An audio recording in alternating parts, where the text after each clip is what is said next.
All its allotted length of days the flower ripens in its place, ripens and fades and falls and hath no toil, fast rooted in the fruitful soil. Hateful is the dark blue sky, vaulted o'er the dark blue sea. Death is the end of life. Why should life all labour be? Let us alone. Time driveth onward fast, and in a little while our lips are dumb. Let us alone. What is it that will last? All things are taken from us and become portions and parcels of the dreadful past. Let us alone. What pleasure can we have to war with evil? Is there any peace in ever climbing up the climbing wave?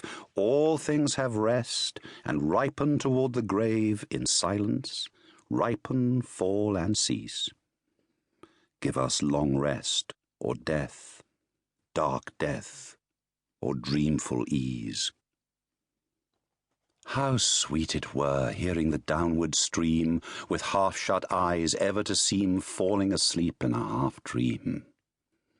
To dream and dream, like yonder amber light which will not leave the myrrh bush on the height. To hear each other's whispered speech, eating the lotus day by day, to watch the crisping ripples on the beach and tender curving lines of creamy spray, to lend our hearts and spirits wholly to the influence of mild-minded melancholy.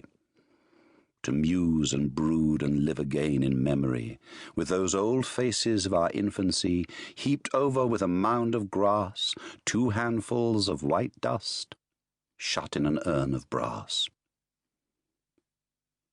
Dear is the memory of our wedded lives, and dear the last embraces of our wives and their warm tears, but all hath suffered change.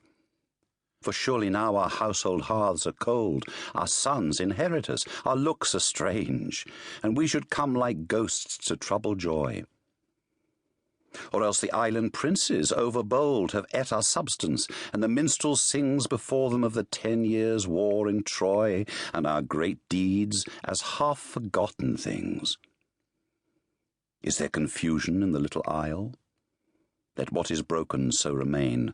The gods are hard to reconcile, 'tis hard to settle order once again.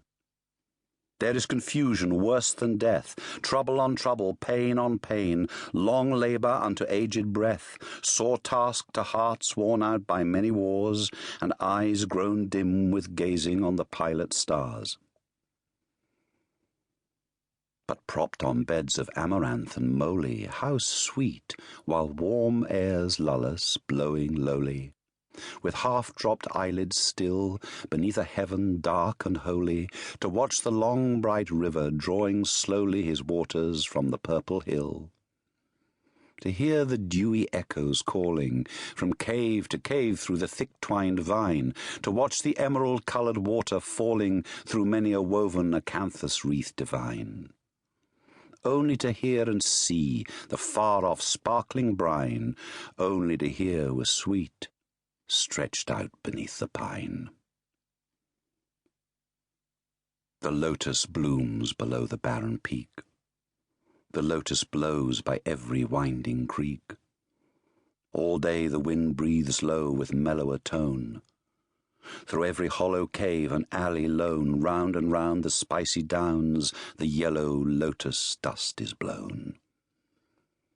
We've had enough of action and of motion, we rolled to starboard, rolled to larboard, when the surge was seething free, where the wallowing monster spouted his foam fountains in the sea. Let us swear an oath, and keep it with an equal mind, in the hollow lotus land to live and lie reclined, on the hills like gods together, careless of mankind. For they lie beside their nectar, and the bolts are hurled far below them in the valleys, and the clouds are lightly curled round their golden houses, girdled with the gleaming world. Where they smile in secret, looking over wasted lands, blight and famine, plague and earthquake, roaring deeps and fiery sands, clanging fights and flaming towns, and sinking ships and praying hands. But they smile. They find a music centred in a doleful song, steaming up a lamentation and an ancient tale of wrong, like a tale